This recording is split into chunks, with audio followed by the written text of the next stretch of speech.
Hello students, welcome to our YouTube channel Gaurav's live classes.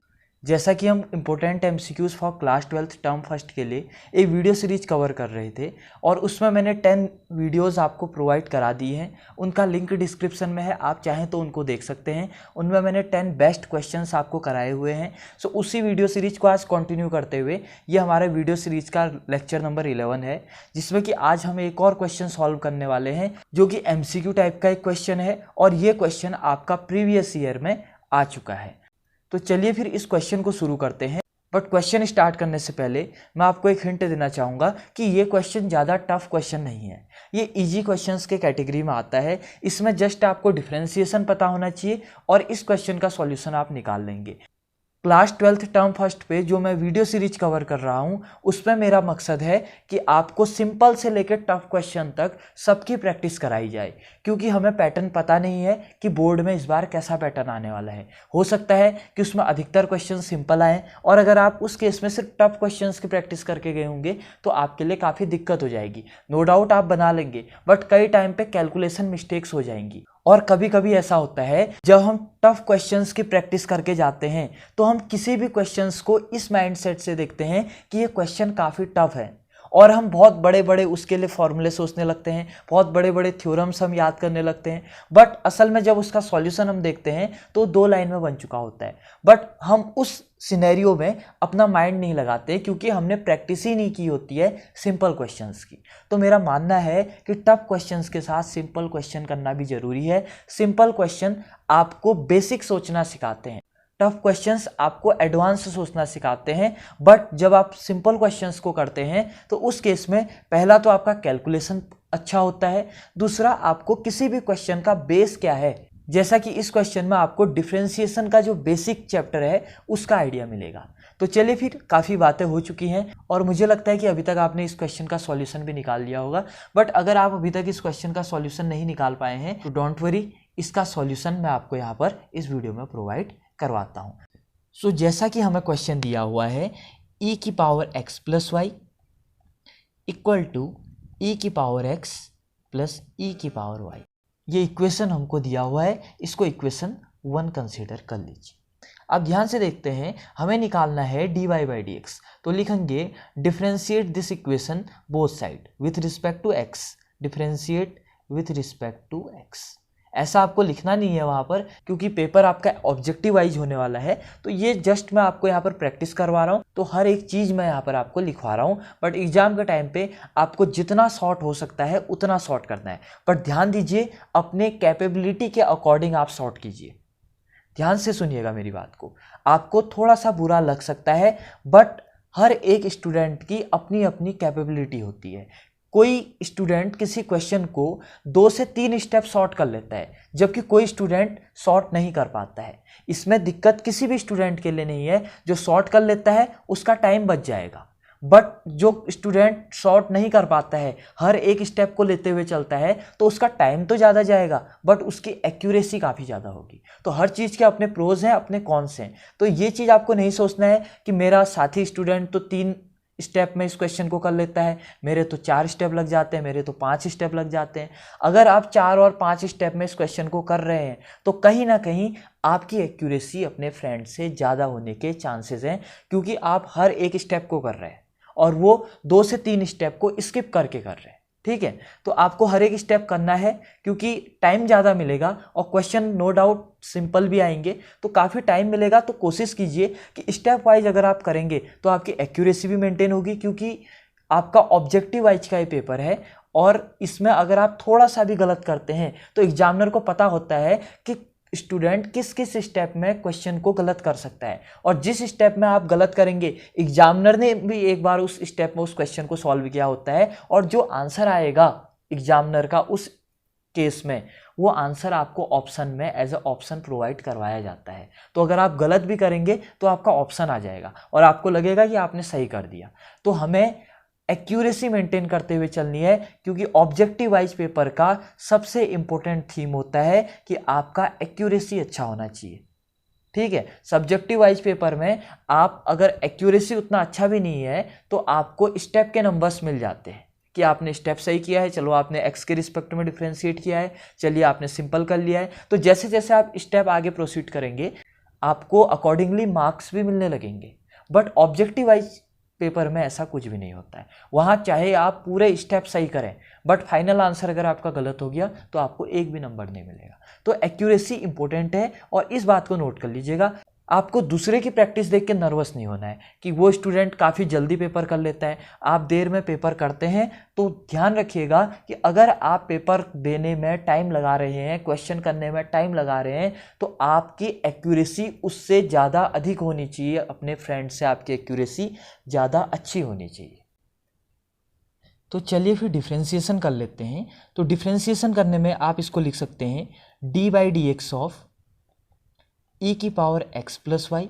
मैं थोड़ा सा स्टेप लंबा ले जा रहा हूँ ताकि आपको, अगर आपको बिल्कुल भी डिफ्रेंशिएशन नहीं आता तो तब भी आपको ये समझ में आ जाए, equal to d/dx of e की पावर x प्लस e की पावर y। तो यहाँ पर अगर हम डिफ्रेंशिएट करें, डिफ्रेंशिएशन आपको करना आना चाहिए, इसके लिए एक ही फॉर्मूला इंपॉर्टेंट है, d/dt ऑफ e की पावर t का फॉर्मूला होता है e की पावर t, सिंपल। तो देखिए इसको अगर आप t ले लेते हैं तो e की पावर t का डिफ्रेंशिएशन कितना हो जाएगा, e की पावर t बोले तो e की power x plus y, t की जगह में x प्लस वाई है, इनटू x प्लस वाई का डिफ्रेंशिएशन भी करना होगा। तो x का डिफ्रेंशिएशन x के रिस्पेक्ट में 1 plus sine as it is, y का डिफ्रेंशिएशन x के रिस्पेक्ट में कितना हो जाएगा dy/dx। अगर आपको डिफ्रेंशिएशन आता होगा तो आप इसको खुद अभी तक कर भी लिए होंगे, equal to d/dx of e की पावर x ही हो जाएगा, प्लस d/dx ऑफ e की पावर y। तो e की पावर y का डिफ्रेंशिएशन e की पावर y इंटू y का डिफ्रेंशिएशन हो जाएगा आपका dy/dx। किसके रिस्पेक्ट में करना था, क्योंकि हमें y का डिफ्रेंशिएशन x के रिस्पेक्ट में। तो इतना आपका आ गया होगा। इसके बाद हम क्या करेंगे, इसको थोड़ा सा सिंप्लीफाई कर लेते हैं अंदर मल्टीप्लाई करके, e की power x plus y plus e की power x plus y into dy/dx equal to e की पावर x प्लस e की पावर y इंटू dy/dx। अब हम dy/dx वाले टर्म एक साइड ले लेते हैं और बाकी टर्म्स हम एक साइड ले लेते हैं। तो देखिए e की power x plus y dy/dx minus ये वाला dy/dx भी LHS में ले आइए, e की power y into dy/dx। Remaining terms को आप RHS में ले लीजिए, e की power x as it is, ये इधर पे RHS में जाएगा तो माइनस साइन के साथ चले जाएगा, e की पावर x प्लस वाई। सो यहाँ पर देखिएगा अगर मैं dy/dx कॉमन ले लेता हूँ, देखिए dy/dx कॉमन ले लेता हूँ तो यहाँ पर बनेगा आपका e की power x plus y minus e की power y equal to e की पावर x माइनस e की power x plus y. So dy/dx equal to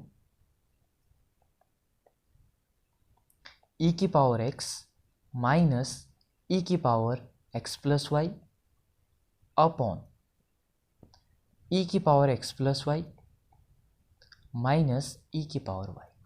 अब ये एक्सप्रेशन मेरा आ गया और यहाँ पर थोड़ा सा हम कुछ और बातें करते हैं। देखिए मैं इस क्वेश्चन को आपके MCQ वाले सीरीज में नहीं डालने वाला था क्योंकि ये काफ़ी सिंपल क्वेश्चन था, बट सिर्फ एक चीज़ मुझे आपको सिखानी थी जिसलिए मैंने इस MCQ को यानी कि इस क्वेश्चन को इस वीडियो सीरीज में मैंने पुट किया हुआ है। देखिए वो बात क्या थी, अगर ये सब्जेक्टिव पेपर होता तो आपको इतने स्टेप तक पूरे मार्क्स मिल चुके होते, ठीक है। हो सकता है कि एक दो स्टेप और आगे करने में कुछ एग्जामिनर नहीं देते, बट 90% से ज़्यादा आपके जो एग्जामिनर हैं इतना करने पे भी आपको फुल मार्क्स दे देते।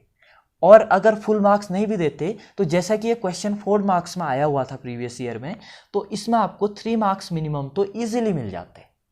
बट चूंकि ये एक ऑब्जेक्टिव वाइज का पेपर है और आपका जो dy/dx की वैल्यू है ऊपर दिए हुए चारों ऑप्शंस में से किसी भी ऑप्शन के इक्वल या जैसा नहीं आ रहा है तो आपको इसमें एक भी मार्क्स नहीं मिलेगा। तो अब हमें ये क्या करना है कि dy/dx तो हमने निकाल लिया है, बट हमें dy/dx को सिंप्लीफाई करना है ताकि dy/dx हमारा ऑप्शन की तरह आ जाए।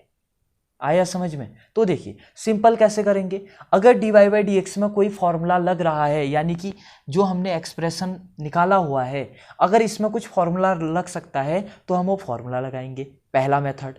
दूसरा मेथड, जो हमें इक्वेशन में यानी कि गिवन क्वेश्चन में हमें जो जो इक्वेशन दी हैं उन इक्वेशंस की मदद से अगर सिंप्लीफाई हो सकता है तो हम उसे भी ट्राई करेंगे। तो अगर हम यहाँ पर देखते हैं तो हमें इक्वेशन दिया हुआ है, ध्यान से देखिए, e की power x plus y equal to e की पावर x प्लस e की पावर y। हमें दिया हुआ है e की power x plus y equal to e की पावर x प्लस e की पावर y, ये एक्सप्रेशन दिया हुआ है। तो देखिए इसकी मदद से मैं dy बाई डी एक्स को सिंप्लीफाई करता हूं और हमारा आंसर आगे निकालता हूं। तो देखिए dy by d x equal to